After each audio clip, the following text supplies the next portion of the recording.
Hello friends, super magic રસોઈમાં મિત્રો આપનું સ્વાગત કરું છું. આજે આપણે જ્યારે લીલા નાળિયેર પીવા જઈએ છીએ કે લેવા જઈએ છીએ ને ત્યારે આપણને બિલકુલ ખબર નથી હોતી કે કેમાં પાણી હશે વધારે કે ઓછું, કે નાળિયેરમાં મલાઈ હશે. તો આપણે નાળિયેરવાળા ભાઈને કહીએ છીએ કે પાણી જ્યાં વધારે હોય ને એ નાળિયેર આપજો, પણ એ લોકો કાંઈ એટલું આપણું પરફેક્ટ નથી આપતા, એટલે કે એમાં ક્યારેક પાણી બિલકુલ નથી નીકળતું, ઓછું નીકળે છે. તો આ ટ્રીક પણ તમે જાણી લ્યો કે કેવું નાળિયેર લેવા જાય ને ત્યારે કેવું નાળિયેર લેવું, અને તમને ખ્યાલ હોવો જોઈએ કે કયા નાળિયેરમાં પાણી વધારે હોય, કે એમાં મલાઈ વધારે હોય, કે એમાં પાણી ઓછું હોય, કે એમાં મીઠું હોય. આ બધી જ પરફેક્ટ માહિતી આજે હું તમારી સાથે શેર કરું છું.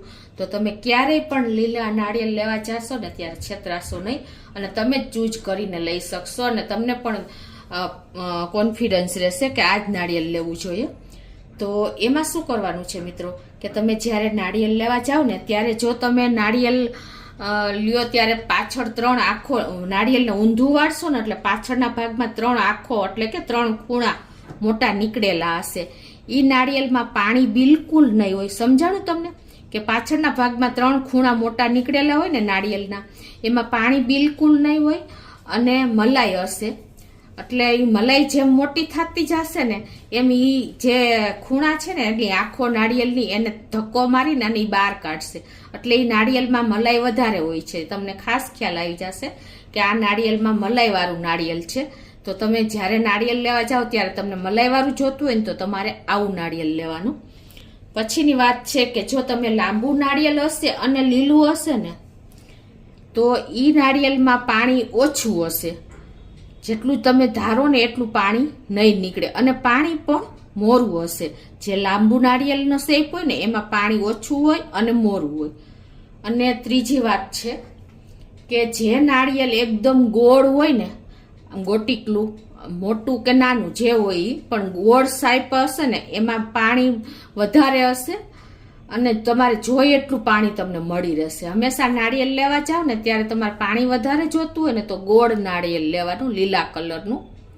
અને હવે પછીની વાત આવી કે જો ભૂરું નાળિયેર એટલે કે સેજ લીલું નહીં અને સેજ એકદમ ડાર્ક કલર નહીં એવું નાળિયેર હશે ને તો એમાં પાણી મીડિયમ હશે અને મલાઈ પણ હશે. એટલે તમારે કેવું નાળિયેર જોઈશે ને એ તમારે એના કલર ઉપર, એના શેપ ઉપર તમે જોશો ને તો તમને પરફેક્ટ ખ્યાલ આવી જશે. પછીની વાત હવે રહી કે એકદમ બ્રાઉન કલર, એકદમ આમ સેવારિયા કલર એટલે કે એકદમ લીલું નહીં એકદમ પીળું નહીં, એવું સેજ પોપટી કલર જેવું હોય ને એ નાળિયેરનું પાણી એમાં વધારે હશે, અને પાણી પણ બહુ મીઠું હશે. ખાસ નોટ કરજો કે એનું પાણી પણ એટલું ફૂલ નીકળશે ને એટલું મીઠું નીકળશે ને કે તમે દર વખતે સેવારિયા કલરનું એટલે કે નહીં લીલું કે નહીં સુકાઈ ગયેલ જેવું એવું નાળિયેર જો તમે ચૂઝ કરશો ને તો તમારે જોઈએ એવું પાણી પણ મીઠું મળી રહેશે, અને પાણી પણ ફૂલ જ હશે.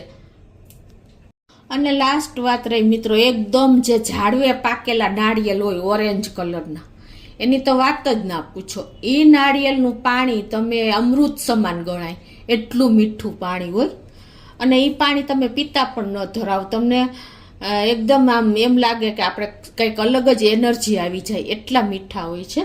તો તમને આજે મેં નાળિયેર વિશે ફૂલ માહિતી આપી દીધી. તમે ક્યારેય નહીં મૂંઝાવ કે કેવું નાળિયેર લેવું. તમારે જેવી નાળિયેરનું પાણી જોતું હોય, જેવી મીઠાશ જોતી હોય, જેટલી મલાઈ જોતી હોય એવું નાળિયેર તમે ઇઝીલી, જો આ માહિતી તમારી પાસે હશે ને તો તમે ચૂઝ કરી શકશો. હવે બીજી ટ્રીક તમારી સાથે શેર કરું છું કે આપણે અત્યારે જો ગરમીમાં જીવજંતુ એટલે કે વંદા કિચનમાં, બેજીન પાસે કે જ્યાં પણ આપણે એવી જગ્યાએ ગેસની આસપાસ બધે એવા રાતે નીકળે છે ને કે આપણે કંટાળી જઈએ છીએ, ત્યારે તમારે એક કાંઈ પણ ના કરવું હોય ને તો તમારે શું આઈડિયા અજમાવો ખબર છે કે તમારે આવી રીતે વિક્સની ડબ્બી લઈ લેવાની, અને પછી તમારે એને જ્યાં જ્યાં વંદાનો ત્રાસ કે આખી નીકળતી હોય ને ફોજ, ત્યાં તમારે આવી રીતે વિક્સવાળું પોતું જ્યાં જ્યાં કિચન ગેસ પાસે જો વધારે પડતું હોય છે આ રીતે તમે ગેસ સારની આજુબાજુ લગાવી દેશો ને તો ક્યારેય પણ તમને રાતે ક્યાંય પણ વંદા જોવા નહીં મળે. એ જ રીતે તમે આપણે કિચનની સિંક હોય છે ત્યાં લગાવી દો, બાથરૂમની જે જારી હોય છે ત્યાંથી વંદા બહુ ફોજ નીકળતી હોય છે, ત્યાં લગાવી દો. ક્યાંય પણ તમે જો આ વંદાને આ રીતે તમારે આપણે પાઇપલાઇન હોય ને ત્યાં પણ વંદા નીકળતા હોય છે ઘણી વખત, તો ત્યાં પણ તમારે લગાવી દેવાનું. તો રાતે આવું તમે 4-5 વખત કરશો ને તો ક્યારેય તમારા કિચનમાં વંદા જોવા નહીં મળે મિત્રો. ઇઝીલી વંદા દૂર ભાગી જશે.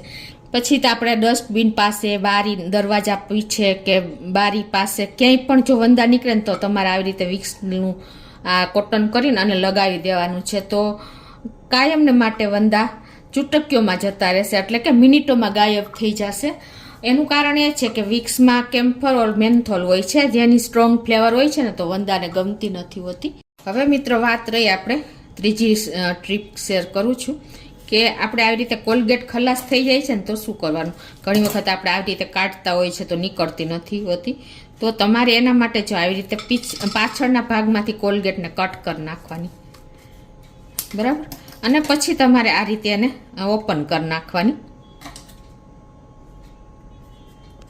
આવી રીતે ઓપન કરી અને પછી તમારે જે આપણે આવડી પેસ્ટનું ઢાંકણું કોલગેટનું હોય છે ને એને તમારે આવી રીતે પાછળના ભાગમાંથી લગાવી દેવાનું. અને પછી તમારે એને આ રીતે પ્રેસ કરવાનું.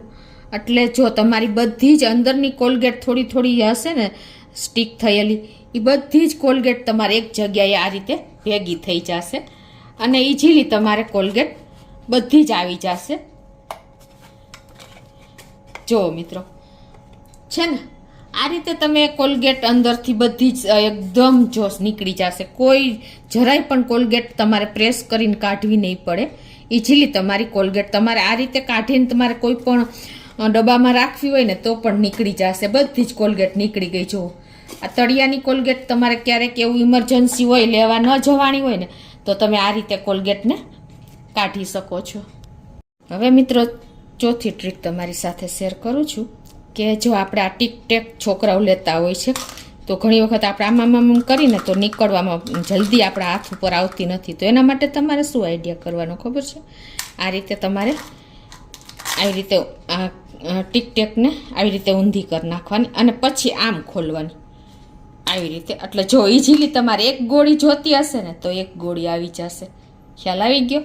કોઈ આ તમારે આવી રીતે ઝંઝેડવાની જરૂર નહીં પડે ને ઇઝીલી તમે એક ગોળી આ રીતે લઈ શકશો. હવે મિત્રો આ છેલ્લી ટ્રીક તમારી સાથે શેર કરું છું કે એમાં જો આપણે આ સોસની બોટલ હોય છે ને તો એમાંથી સોસ કાઢીએ છીએ ને તો જલ્દી આવી રીતે આપણે આમ પ્રેસ કરીને કાઢીએ ને તો નીકળતો નથી હોતો. આવી રીતે કટકે કટકે જરા જરા નીકળે છે. પણ તમે એમાં શું ટ્રીક અજમાવવાની છે કે તમારે બે સાઈડથી આવી રીતે પ્રેસ કરશો ને તો ઇઝીલી તમારો સોસ જો એક ધારો જ નીકળી જશે. જુઓ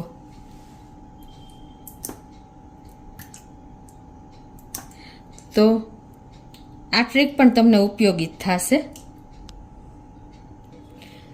તો મિત્રો આજે મેં તમારી સાથે 5 ટ્રીક શેર કરી છે, બધી જ ઉપયોગી છે. ગમે તો લાઈક કરજો, શેર કરજો અને નવા મિત્રો સબસ્ક્રાઈબ કરવાનું તો ભૂલતા જ નહીં.